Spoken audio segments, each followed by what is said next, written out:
네, 오늘 짚어볼 이슈 살펴보겠습니다. 김성훈 변호사 나오셨습니다. 어서 오십시오. 안녕하세요. 어저께 뉴스데스크 보도 위에 좀 파장이 커지고 있습니다. 계속해서 속보가 나오고 있는데 이 얘기에 등장하는 주요 인물이 4명입니다. 바이오 업체 신라젠 전 대주주인 이철 대표, 이분은 지금 수감 중이고요. 여기에 취재를 시도한 채널A의 법조팀 기자가 있고요.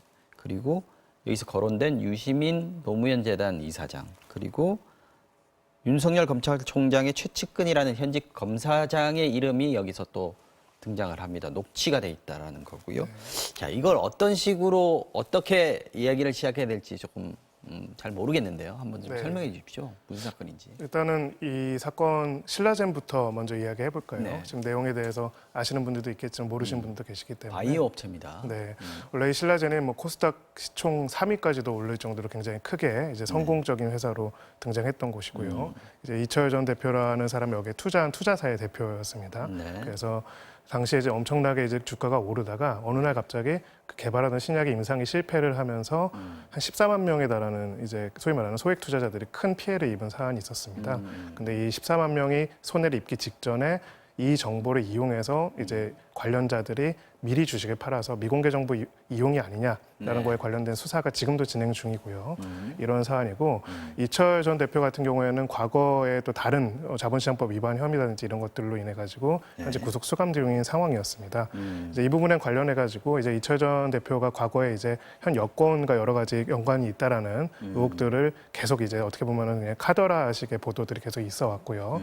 그 부분에 대해서 지금 어제 특정 내용에 따르면은 사실은 이 신라젠 수사를 마치 그 수사관이 이제 피의자에 대해서 압박을 하듯이 기자가 이제 마치 자신이 거의 검찰을 좌지우지하거나 검찰 최측근, 윤석열 총장의 최측근과 연관이 있는 것처럼 이야기를 하면서 이제 계속 가족까지 들먹이면서 압박을 했고 무엇보다도 지금 유시민 이사장과 관계성에 있어서 이야기를 계속 해달라라고 이야기를 했고요.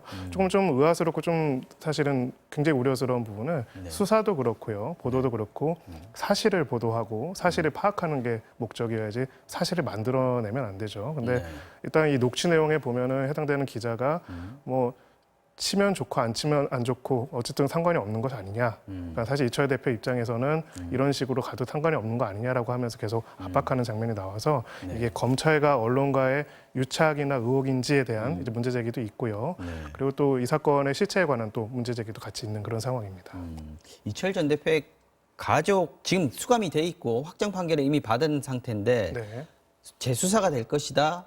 라고 하면서 그렇게 되면 가족들도 위험할 수 있다. 뭐 네. 이런 얘기를 했다는 걸로 보면 그 부분은 좀 압박이 아닌가 싶은 생각이 들고요. 네. 어떻게 보면 좀 협박성이다 이렇게 볼 수도 있을 것 같은데 취재하는 입장에서 봤을 때는 이렇게는 취재 잘 안 하는데요. 네, 사실은 이 내용도 사실 좀 이상하고요. 방식도 이상합니다. 그러니까 수감 중인 사람이기 때문에 자유롭게 만날 수는 없지 않습니까? 편지 보냈다는 거죠. 편지를 4차례나 보내가지고 관련된 정보를 넘겨달라고 했고 무엇보다도 심지어는 이제 그 내용을 MBC 보도 내용을 보면은 그 현직 검사장, 뭐 윤석열 총장의 최측근 검사장과 통화한 내용의 녹취록을 스스로 읽어주기까지 하면서 이제 그 녹취록에 대해서는 일단 당사자는 본인의 부인을 하고 있지만은 이제 그런 상황에서 계속 압박을 했고요.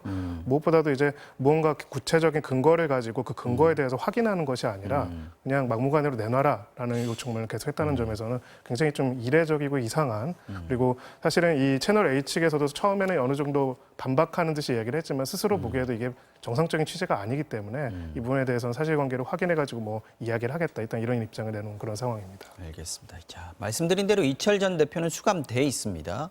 이 기자가 여러 차례, 4차례 편지를 보내서 도움을 주겠다라고 하니까 지인을 대리인으로 내세워서 이 종편 채널의 이모 기자를 만나도록 했는데 관련 녹취가 있습니다. 듣고 얘기 나누겠습니다. 유시민은 솔직히 개인적으로 한번 쳤으면 좋겠고 유시민 치면 검찰에서 좋아할 거예요. 가족, 와이프나 자녀가 마음에 걸리시는 거예요? 아니면 재산 추징 그게 마음에 걸리시는 거예요? 안 하면 그냥 죽어요. 지금부터 더 죽어요. 제가 그래도 검찰하고 제일 신뢰관계 형성돼 있고 특히 뭐 윤석열 라인이나 기사 보시면 많이 썼어요. 근데 충분히 검찰과 이런 부분에 협의를 할 수가 있고 그런 자리를 깔아줄 수 있어요. 검찰하고요? 네, 검찰하고. 이렇게 그렇게 하면은 실형은 막을 수는 있어요. 그렇게 하면 가족은 살릴 수는 있어요. 그럼 가족을 어떻게 살릴 것이냐 그 부분은 이제 잘 조율을 해야죠. 자, 아까도 말씀드렸지만 가족은 다치지 않게 해주겠다라고 하고 협조를 안 하면 다 죽는다, 지금보다 더 죽는다, 일종의 협박 이렇게 볼 수밖에 없는 상황인 것 같은데 이 이후에 얘기들이 또 있습니다. 검사장하고 지금 얘기가 됐다 이런 식으로 얘기를 했단 말이죠. 네, 단순하게 어떻게 보면 정보를 넘기라고 압박하는 걸 넘어서서 사실상 검찰과 공모하는, 검찰 수뇌부와 공모하는 상황에서 이것들이 진행하고 있다. 자기가 그런 권한을 행사해주고 그렇게 조정을 해줄 수 있다는 얘기까지 하는 것을 이제 녹취록에 나와 있습니다. 그래서 그것도 굉장히 비정상적인 거기도 하고요. 네. 이 가족을 뭐 다치지 않게 하겠다, 가족에 대해서 이야기한 부분들은 법률적으로 봤을 때는 아마 이제 지금 사기 범죄로 구속 수감 중이기 때문에 네. 관련된 재산 추징이라든지 가족 명의로 드러난 재산들 부분들에 대한 추가적인 수사들에 대한 공포와 두려움을 이용하려고 했던 부분들이 있는 것 같습니다. 그래서 이제 계속 스스로 이게 단순하게 그냥 한 기자로서 취재하는 것이 아니라 검찰과 모종의 이제 합을 맞춘 상태에서 한 거다. 약간 이런 식으로 했고요. 심지어는 이제 이것을 확인시켜주기 위해서 이 이철 전 대표의 어떻게 보면 지인을 만난 자리에서 녹취와 녹음 파일을 들려주기까지 했다라는 이야기가 같이 나왔습니다. 지금 곧 수사가 다시 재개될 것이다라고 얘기하고 실제로 우리 기자 얘기를 들어보면 그 바로 직후에 소환 조사를 또 받았다는 거예요. 맞습니다. 이 얘기를 어떻게 이 기자는 알고 있었을까? 그렇습니다. 라는 부분이 이제 검언 유착에 대한 의혹이 제기되는 부분이거든요. 맞습니다.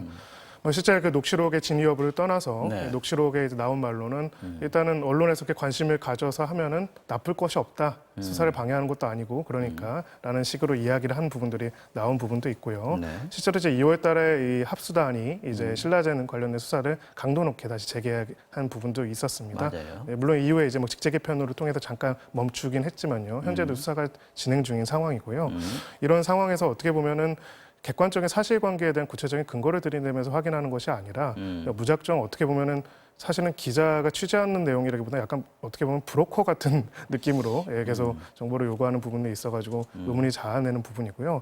또한 여기서 말했던 이제 검찰과의 관계라는 것이 스스로 소위 말하는 이제 허위로 블러핑을 한 것인지 아니면 실제로 이제 그런 정보들을 주고받으면서 소위 말하는 유착 관계가 있었던 것인지는 또 명확하게 확인해볼 필요가 있는 문제라고 생각합니다. 이게 이 수사를 하고 있는 서울 남부지검에서는 전혀 이런 사실을 수사 진행 상황을 알려준 적 없다라고 얘기를 하고 있고 또 이 여기서 등장하는 검사장 같은 경우에도 나는 이런 내용의 통화를 해본 적이 없다라고 또 부인을 하고 있는 상황인 거죠. 네. 뭐 사실관계는 확인해보면 바로 나오지 않을까 싶고요. 네. 일단은 지금 드러난 부분은 이 수사 자체는 남부지검에서 담당을 했었습니다. 남부지검에 이제 증권범죄 합동수사단이 있었고요.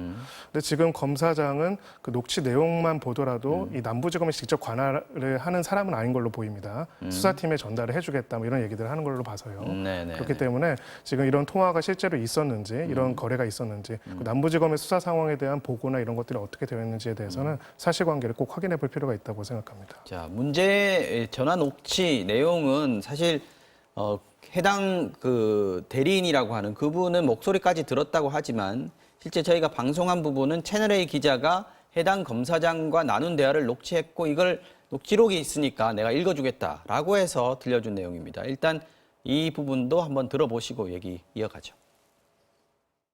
그다음에 언론에서 때려봐 당연히 반응이 있고 수사도 도움이 되고 이거는 당연히 해야 되는 거고 양쪽에 도움이 되는 것이다.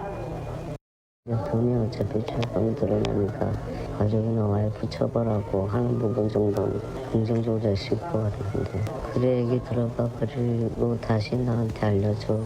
우리도 수사팀에 그런 입장을 전달해 줄 수는 있어. 수사를 막는 게 아니라 오히려 양쪽에 도움이 되는 거니까. 자, 이 녹취 내용을 대화한 내용을 이 기자가 읽어준 거기 때문에 육성은 그 검사장의 육성이 지금 나온 건 아닙니다.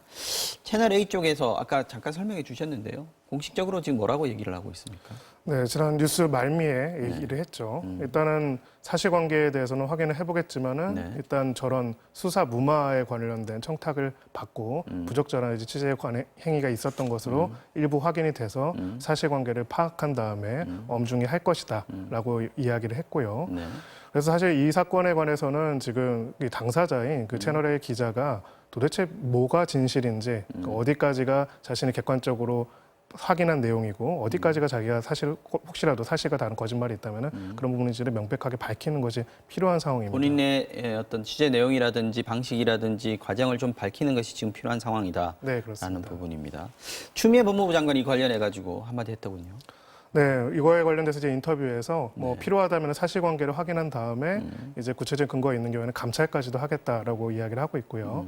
이제 법무부 장관의 검찰청법에 따라 가지고 검찰 수뇌부에 대해서는 필요시에 이제 감찰, 직무상 할 수가 비위에 대해서 있으니까요. 감찰을 할 수가 있습니다. 그래서 이 부분들을 이제 이야기한 것으로 보이고요. 이 사실관계 파악에 있어서 가장 중요한 핵심적인 인물은 사실은 이 기자라고 할 수가 있습니다. 그 기자로서는 기자는 원래 진실과 사실을 밝히는 또 역할을 해야 하지 않겠습니까? 지금 관행 자체에 이런 내용들이 다 드러난 상태에서는 자신이 어디까지 들었고 어떻게 이야기를 했고 무엇을 했는지 본인은 어떠한 이런 취재 자체에 근거가 있다는 취지로 계속 이야기를 했다면 그 부분에 대해서도 어떤 입장인지를 사실 명확하게 밝히고 이 부분을 정리할 필요가 있다고 생각을 합니다. 알겠습니다. 두 가지 중에 하나는 명확한 것 같습니다.